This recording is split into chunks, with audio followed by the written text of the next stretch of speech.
Hey everyone, today we have one of the more difficult stories in Scripture, the binding of Isaac.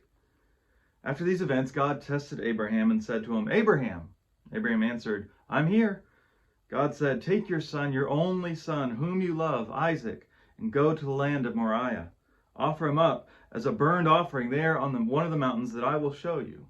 Abraham took the wood for the burnt offering and laid it on his son Isaac. He took the fire and the knife in his hand, and the two of them walked on together. Isaac said to his father, "My father?" Abraham said, "I'm here, my son." Isaac said, "Here's the fire and the wood, but where's the lamb for the burnt offering?" Abraham said, "The lamb for the burnt offering God will provide, my son." The two of them walked on together. So we're going to look at this story the next couple of days, and as I mentioned, this is a difficult story. If you don't struggle with this a little bit, I think you're not paying enough attention, because here we have God demanding child sacrifice. Does Abraham need to really prove his faith at this point? I mean, yes, it's been a little up and down through his whole story, but overall he has done what God has asked. God should know, and shouldn't the birth of Isaac kind of be the end of this part of the story? I think we want to think about the nature of testing. One of the most common ways I think we're told to think about God is as a father, as a parent. And is it good parenting to test your kids? Well, it really comes down to the purpose, right? If you're just trying to see if you can get them to make a mistake so that you can punish them, that's not good parenting.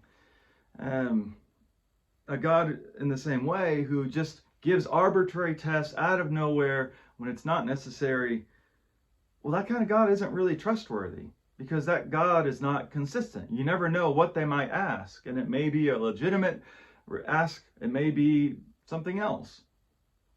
In the biblical languages, there's no distinction between testing and tempting. We tend to think of those as very separate, rightly so, but the Greek or Hebrew doesn't really allow that. So we have James 1 that says, "No one, when tested, should say, 'I'm being tested by God,' for God cannot be tested by evil, and he himself tests no one." Now, an untested faith is also not very strong, but how much is it God that has to test it? I think the important thing to see is that God is not trying to make us fail. That's what temptation is. That is not what God is doing, and that shouldn't be the way that we're reading this story. Now, the key passage here is Abraham's response when he says to Isaac, "God will provide." Now, I don't know how we want to interpret that. Maybe he's just lying so that Isaac won't run away. I mean, Abraham's 100 years old, so his son could probably get away pretty easy. Maybe he literally does fully believe that God is actually going to have a lamb there. Or maybe he trusts God. He has faith that God will make it right no matter where this is going. And so we shouldn't think that God is testing us, and we shouldn't put God to the test.